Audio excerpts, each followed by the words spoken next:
So each camera is going to come with a weatherproof connection that is going to be for the Ethernet to camera connection. It's going to fit over top of this, and that way it helps to make sure that you don't get any corrosion in there due to water damage. So all you need to do is you open up this package, pull out the contents. So this plug goes into the power of the camera. They may or may not come with that, but you just plug that into that to close that off. And the rest of this is going to have multiple parts.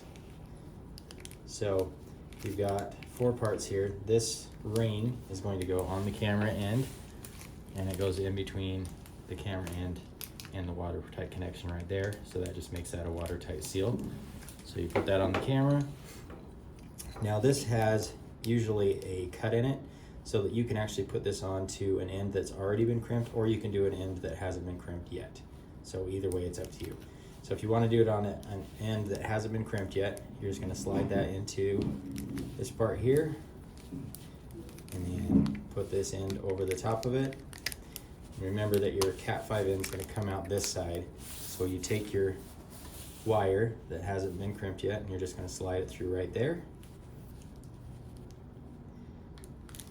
It's pretty tight on this one.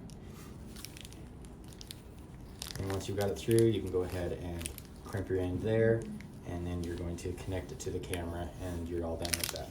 Now, if you've already got an end that has been crimped, you're just going to take this apart, and you just basically have to get that part back out, and we have to slide it over the top of the end that's crimped. Okay, so now I've got my pre-crimped wire here. I got my pieces here. So I'm going to take this end, slide it over the top, and then I take this, and where it's split, I just go around the wire like that. And then this one, you can see it's shaped like a Cat 5 end, so you just have to make sure it's facing the correct direction, and then it will slide right through just like that.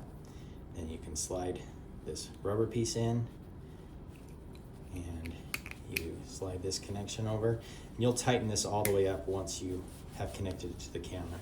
Now I take my Cat 5 end to my camera end, and I've already got that rubber piece on there.